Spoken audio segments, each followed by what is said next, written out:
ko waxee mbir bu tiis la mbir bu métti la ndax li dal kër gi mun naa wax ne dal na fu bari si biir Sénégal te je pense que c'est la première fois ici au Sénégal ñuy am lii te yàgg nañu alerter population sénégalaise yi wax ne nañu téye nañu góorgóorlu nañu bañ mais malheureusement am nañu comprendre am ñu comprendre et je pense que Sénégal bi ñu bokk Jean def na waree bu mu waree taxaw ngir Sénégal bu baax moom dafa taxaw ba daanu si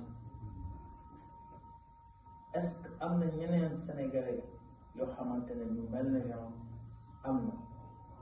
d'accord am na mais est-ce que bari na loolu la ñuy poser question